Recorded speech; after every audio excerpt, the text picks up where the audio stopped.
Aquí tenemos a Carmen Vega. Gracias. La genial Carmen Vega, nuestra Carmen Vega, ¿vale? Ella es médico de familia y BCLC, o sea, consultora internacional de lactancia no sabe nada, ¿no? Bueno, voy aprendiendo día a día, poco a poco. Sí. Es una gran experta en lactancia y además es autora de un libro, Lactancia materna, casos reales de superación. La verdad que el libro está súper bien.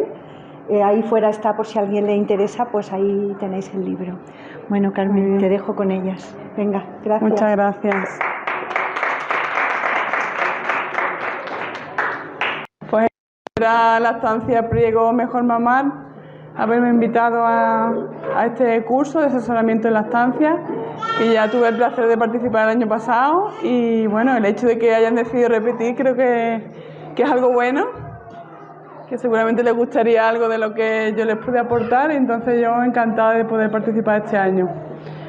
Y bueno, este año me han pedido que hablara sobre la alergia a la proteína de la leche de vaca, que es algo cada vez más frecuente en los bebés, y también sobre el tema estrella, que es la anquiloglosia, los frenillos.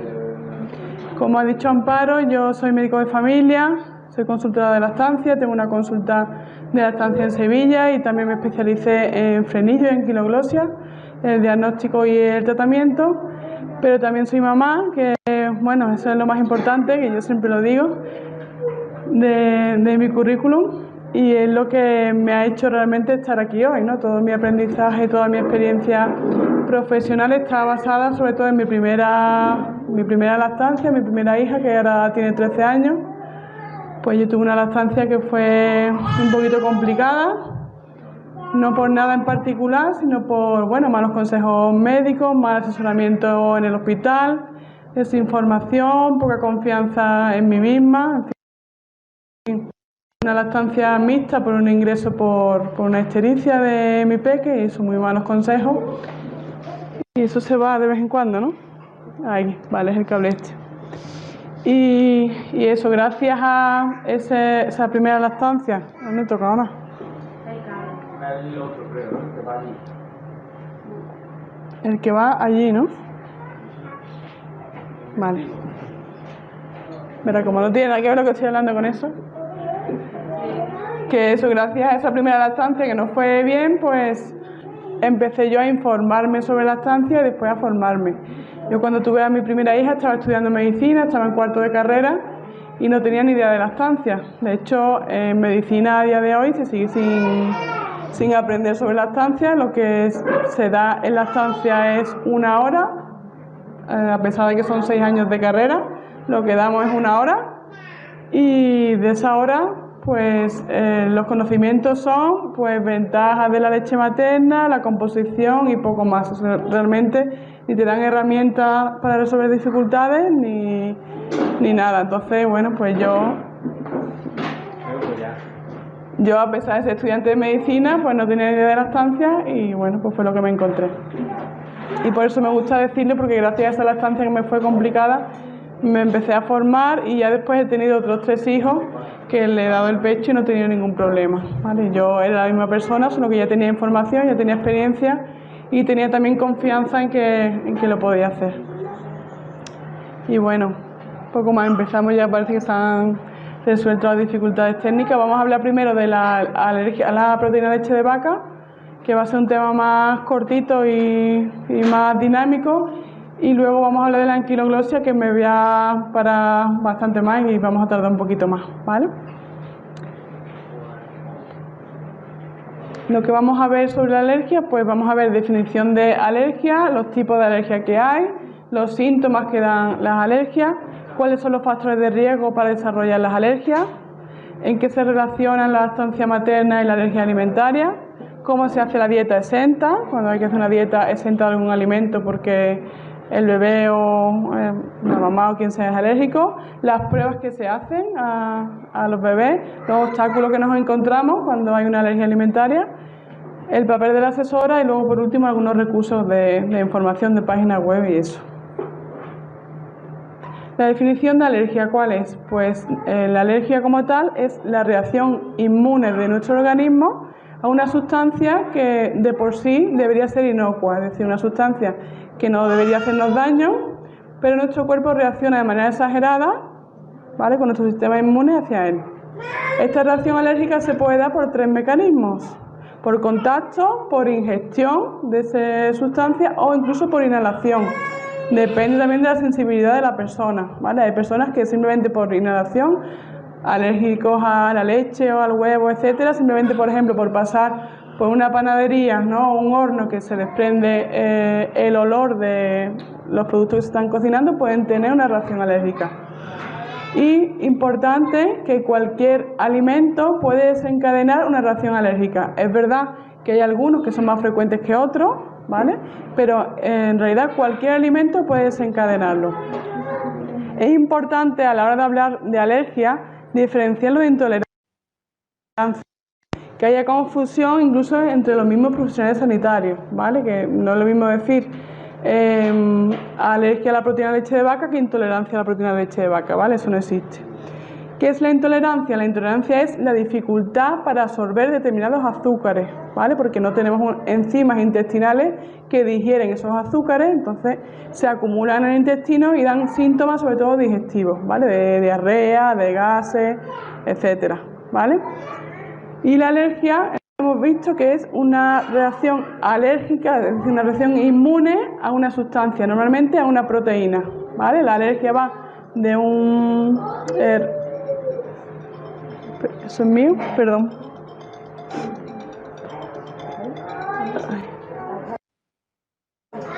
De una reacción contra una proteína, y la intolerancia es una incapacidad para digerir azúcares, ¿vale? No tiene nada que ver una cosa con la otra, que ahora lo vamos a ver más detenidamente.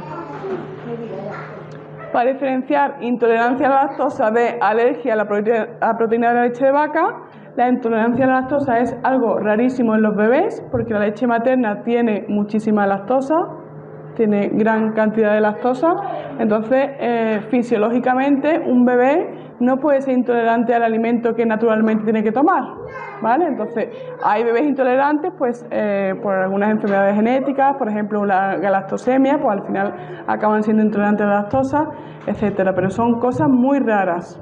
Sí que puede ser relativamente frecuente pues un bebé que pase por una gastroenteritis, y al pasar por una gastroenteritis se inflama la mucosa intestinal y se pierde esas enzimas, capacidad de la célula de digerir esos azúcares.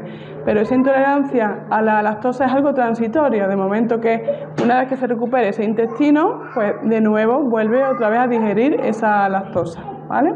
Aún así, imaginemos el caso de un bebé que está con lactancia materna, pasa una gastroenteritis y tiene una intolerancia transitoria a la lactosa.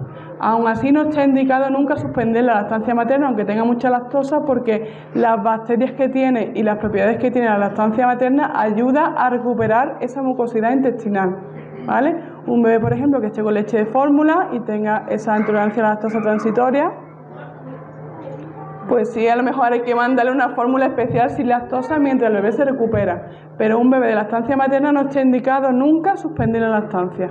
¿De acuerdo? Esto es importante porque lo veo en mi práctica relativamente frecuente, ¿no? Un bebé que ha pasado una gastroenteritis, que sigue una diarrea post esa gastroenteritis y se le manda una fórmula baja en lactosa para que se recupere. No tiene ningún sentido, ¿vale? Lo mejor es la leche materna.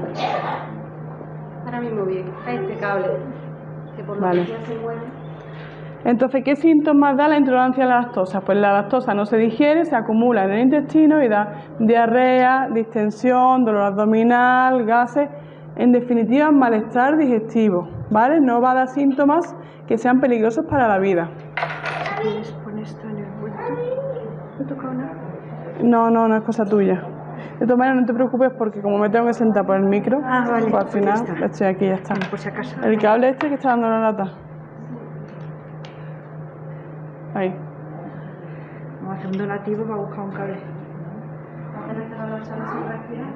¿El qué? Está. Bueno.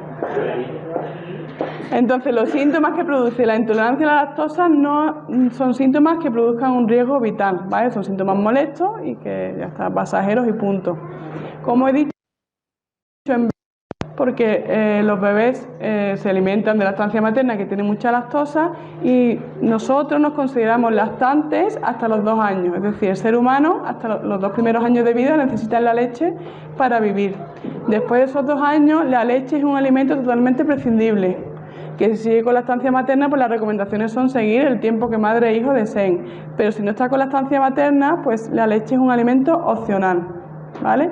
Somos el único mamífero que una vez destetado de su madre sigue consumiendo leche de otro animal. Entonces, algunos de nosotros tenemos una mutación que nos permite seguir consumiendo esa leche. Pero lo normal y lo fisiológico es que de adultos tengamos una intolerancia a la lactosa precisamente porque no es fisiológico consumir esa leche, ¿vale? Entonces, de adultos sí que hay muchos adultos que tienen esos síntomas. Esa intolerancia a la lactosa normalmente va por grados, digamos. Según se van ocupando esas enzimas, se pueden producir los síntomas o no. Es decir, hay gente que sabe qué grado de tolerancia a la lactosa tiene, que puede comer a lo mejor un poco de queso, pero si se toma un vaso de leche ya le dan síntomas, etcétera, ¿vale? Que es algo que normalmente es progresivo, ¿vale? Pero seguro que habéis escuchado personas que son intolerantes a la lactosa o que están diagnosticadas pero que siguen tomando lactosa. Pues no hay peligro para su vida, porque a lo mejor saben que, mira, que me voy a una boda, me voy a una fiesta tal y cual, pues yo me como lo que sea, yo sé que luego voy a tener que estar yendo al baño más a menudo. Bueno, pues no pasa nada, ¿vale? Pero no peligra su vida, que es lo que yo quiero que quede claro aquí, y lo que hay muchas veces confusión entre alergia e intolerancia, que es algo bastante grave y bastante peligroso. Luego, respecto a los productos sin lactosa, simplemente aclarar que los productos sin lactosa que se venden sí tienen lactosa, ¿vale? Son productos normales, productos lácteos normales, pero se le añade la enzima lactasa, de manera que estamos consumiendo esa leche con lactosa, pero a la vez estamos consumiendo la enzima y nos ayuda a digerirla, ¿vale? Pero sigue teniendo lactosa. Sí. ¿Hay otra forma de consumir, por ejemplo, lactasa sin tener que comprar los típicos productos sin lactosa? Claro, hay pastillas de lactasa. La típica pastilla que te mandan cuando tú... Claro, hay pastillas, hay jarabes, que también eso, la gente dice, bueno, pues voy a salir y esta vez me voy a pasar. Pues te llevas las pastillas y te las tomas y ya está, ¿vale? Pero bueno, en definitiva que no peligra la vida, ¿vale? Respecto a la alergia a la proteína de leche de vaca, pues un 2,5% de la población, y no pueden tomar ningún producto lácteo, ¿vale? Bajo ningún concepto. Tampoco pueden tomar leche de otras especies de mamíferas, ni cabra ni oveja. ¿Por qué? Porque comparten proteínas y puede desencadenar también esa alergia. Y a veces supone un riesgo vital. Ya vamos a ver más adelante los síntomas que pueden producir la alergia, pero hay personas que con pequeño consumo, aunque sea mínimo, puede tener un riesgo vital. Entonces, bajo ningún concepto pueden consumir esos productos.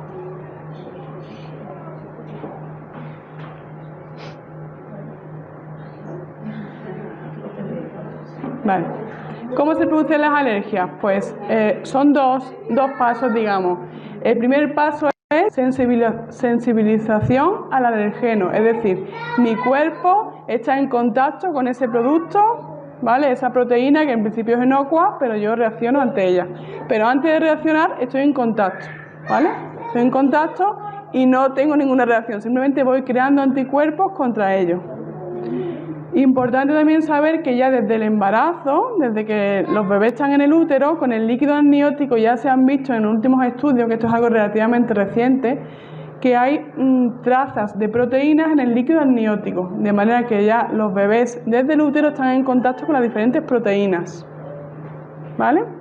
Y después, cuando nacen y toman lactancia materna, a través del pecho también le pasan trazas de todas las proteínas, también están en contacto. Y después, pues el contacto directo, pues normalmente es el más importante. En el caso de la alergia a la proteína de leche de vaca, pues lo más habitual es el biberón pirata, o el biberón que se da en el hospital, el biberón de fórmula, ¿vale? Eso ya produce ese primer contacto directo con el alergeno y puede predisponer a desarrollar esa alergia. ¿Por qué? Porque el sistema digestivo del bebé humano está hecho para tomar leche materna. La leche de fórmula, pues una leche adaptada químicamente, pero no deja de ser una leche de vaca con sus proteínas diferentes, y que sí, a través de la manipulación química, pues se ha hecho de manera que sea tolerable para para los bebés humanos, pero no es el alimento natural que deben de tomar. Entonces es lógico que en cierta manera reaccionen. Ese contacto, cuando el cuerpo, esto lo hablo más adelante, pero bueno, lo digo aquí también, cuando estamos con un contacto intermitente a ese alergeno, es decir, hoy sí y 3 días no, y luego sí, y luego varios días no, y luego sí, ese contacto intermitente hace más fácil que se desarrolle una reacción alérgica, ¿vale? Porque cada contacto va provocando más aumento de anticuerpos. Cuando el contacto es diario, pues el cuerpo, digamos, que va creando tolerancia a ese alergeno y hay menos probabilidad de una alergia. Es decir, vamos a diferenciar el caso del bebé que está en el hospital y que se le da un biberón de forma puntual y luego se va a su casa y sigue con la lactancia materna, pues ese bebé tiene más riesgo de desarrollar una alergia a la proteína de leche de vaca que el que sale ya directamente del hospital con lactancia mixta y sigue con su lactancia mixta toda la lactancia, porque está en contacto con esa proteína ya diariamente y su cuerpo, digamos, que se va adaptando a esa proteína. ¿Y la reacción qué es? Pues la reacción es una respuesta física de nuestro cuerpo cuando reacciona con ese alergeno, ¿vale? Se ve físicamente cómo reacciona el cuerpo y da unos síntomas que ahora vamos a ver. Es posible también, que también lo veremos más adelante, estar sensibilizado a un alergeno, es decir, que tengamos anticuerpos frente a un alergeno, pero no tengamos síntomas, ¿vale? Porque estamos sensibilizados pero no da esa reacción. En ese caso no somos alérgicos, sino que estamos sensibilizados. Os explico esto porque es importante siempre relacionar alergia con síntomas. Si no hay síntomas no es alergia. Es decir, si yo me hago una analítica, por ejemplo, y me hago analítica a varias cosas y me sale que tengo la IgE, que ya la veremos, elevada, por ejemplo, al pollo, si yo me como el pollo y no manifiesto ninguna reacción, no soy alérgico al pollo, estoy sensibilizado al pollo, ¿vale? Que son cosas diferentes y ahora lo veremos. Si hay algo que no entendéis, lo que sea, me interrumpís, ¿vale? Prefiero que me vayáis interrumpiendo porque si no la bola se hace más grande, que es verdad que son muchos datos un poco técnicos y prefiero que me interrumpáis. Respecto a los tipos de alergia, esto también es importante y hay mucho desconocimiento sanitario. Según cómo reacciona nuestro cuerpo frente a ese antígeno, frente a ese alergeno, vamos a diferenciar alergia IgE mediada y no IgE mediada. ¿Qué es la IgE? ¿Vale? Pues la IgE son los anticuerpos que producen las células, es decir, está el alergeno, la célula ve ese alergeno y produce esos anticuerpos. Los anticuerpos se pueden medir en sangre, te hacen la analítica y ves los niveles de ese anticuerpo que tienes y se puede cuantificar, ¿vale? Esta reacción IgE mediada normalmente suele ser más inmediata, desde minutos a horas, ¿vale? Desde pocos minutos a lo mejor a 2 horas. Es más inmediata y es más fácil de diagnosticar, porque por ejemplo alguien se toma lo que sea y se le pone la boca roja, empieza a picarle tal, pues es más fácil de diagnosticar. Y normalmente este tipo de alergias suelen reaccionar con muy poca cantidad de alimentos, ¿vale? Incluso por contacto o por inhalación. La IgE no mediada, a diferencia de estas, no se produce ningún anticuerpo, sino que la reacción inmunitaria es a nivel celular, de célula contra el alergeno. De manera que al no liberar anticuerpos no se puede detectar en sangre, ¿vale? Las pruebas que se hacen son normalmente negativas. Además, tiene otra dificultad, que los síntomas son mucho más tardíos, ¿vale? Pueden aparecer a las pocas horas, pero normalmente pueden aparecer a las 24 o incluso a las 48 horas. Y son síntomas que son normalmente más digestivos, de tema de reflujo, de diarrea, de caca con moco y con sangre, ¿vale? Más difíciles de asociar. Y además, esta alergia no sale en las pruebas, de manera que se hace la analítica, no sale alergia a nada y se tiene que diagnosticar por los síntomas. Es decir, hay sospecha de alergia, hay unos síntomas, se retira el alergeno, si el bebé o el niño mejora, pues ya ahí se diagnostica la alergia, ¿vale? No hay otra manera, es por la clínica. ¿Qué es lo que pasa entonces? Pues que es algo que muchos sanitarios no conocen y no saben identificar y tampoco saben correlacionarlo con los síntomas. Entonces hay muchos bebés con síntomas de una alergia no mediada que no están diagnosticados, ¿vale? Veremos también ahora más cosas de eso. Yo intento mirar para adelante y no, porque es que es un rollo eso. pero también quiero que veáis cosas. Bueno. Síntomas que puede dar. Aunque he dicho que normalmente la IgE mediada da síntomas más cutáneos, respiratorios, más inmediatos, y la no mediada da digestivo, en realidad los dos tipos pueden dar todos los síntomas, ¿vale? Aunque es más frecuente que la no mediada de digestivo. Los síntomas pueden ser reacciones leves o moderadas y reacciones graves. Las leves, pues urticaria, erupciones, abones, es decir, ronchas, picor, lagrimeo, edema de párpado, edema de labios, tos, diarrea o vómitos. Y las graves son dificultad respiratoria, asma, hipotensión, dolor en el pecho, palpitaciones, mareo y anafilaxia. La anafilaxia, ahora la veremos también, es cuando se combinan varios síntomas de diferentes aparatos. Es decir, tenemos 3 aparatos que se relacionan con la alergia, que es el cutáneo, ¿vale? Podemos tener síntomas cutáneos, síntomas respiratorios y síntomas digestivos. Cuando una persona tiene síntomas de 2 de esos aparatos, es una anafilaxia, es una urgencia vital que hay que actuar. Es decir, si yo me salen ronchas y me pongo a vomitar, es una anafilaxia y ahí hay que poner adrenalina y llamar al hospital o ir al hospital. Hay que actuar, no se puede esperar, ¿vale? Con que tenga síntomas de 2 aparatos diferentes, ahora lo veremos. Luego tenemos la dermatitis perioral, que veis ahí ese bebé que tiene alrededor de la boca rojo. Eso es muy típico también de la alergia y es muy típico una vez que empiezan con la alimentación complementaria, cuando algo les sienta mal, que empieza alrededor de la boca. Si os pasa eso, tenéis un bebé que ha empezado con la alimentación complementaria, que ha tomado un alimento y tiene eso alrededor de la boca, casi seguro que va a ser una alergia, ¿vale? ¿Qué hay que hacer en ese caso? Pues retirar el alimento, lavar con agua fría y pasa a los minutos. Es algo que suele ser bastante leve, a no ser que esa reacción vaya más por el resto del cuerpo, ¿vale? Pero normalmente es localizada a nivel de la boca, por eso se llama dermatitis perioral, ¿vale? En ese caso, pues ir al pediatra y que mande al alergólogo, etcétera. Luego también la urticaria, ¿vale? Que veis ahí el segundo bebé, con ronchas por todo el cuerpo, también puede ser síntoma de alergia. Lo que pasa es que la urticaria en los bebés también es muy inespecífico, porque hay muchos virus que producen reacciones urticariales. Entonces, un bebé con urticaria, pues a saber, puede ser una alergia o puede ser un virus. No está tan claro como la dermatitis perioral. Y luego he puesto ahí la foto de las heces con moco y sangre. No sé si se ve bien, no se ve muy bien, ¿no? Vale, ¿no se puede apagar la luz? A ver si se ve, sí, a ver si se ve mejor. Los mocos en la caca de los bebés no es normal, ¿vale? Esto que quede claro, no es normal. La caca de los bebés tiene que ser líquida, amarilla, mostaza, pero no tiene que haber mucosidad. ¿Mucosidad qué es? Que veas esos hilitos, ¿no? Que tú dobles el pañal, lo abras y se queda ahí como pegajoso. Eso es mucosidad. A ver si se apaga la luz y se ve. Entonces, moco en la caca nunca es normal. Bueno, sobre todo si de forma repetida. A lo mejor de forma aislada, pues los bebés cuando están resfriados se tragan los mocos y aparecen en la caca. Pues sí, si está resfriado y tiene moco en la caca, pues será por eso. Pero si un bebé tiene moco continuamente en la caca, ahí hay que estudiarlo. Y ahora bien, si tiene moco y sangre, eso ya no es normal, ¿vale? Sobre todo un bebé que esté con lactancia exclusiva, si tiene sangre roja brillante en la caca, eso es irritación de la mucosa intestinal. He escuchado también pediatras que dicen, no, eso es una fisura. Bueno, pues habrá que verle el culito al bebé, identificar la fisura claramente y si se ve la fisura, pues una fisura.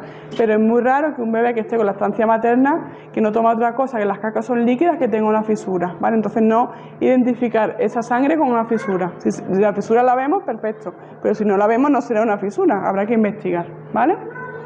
Más síntomas, pues eso, los vómitos, un bebé que no gana peso, un bebé que está muy irritable, con reflujo, puede ser por una alergia, ¿vale?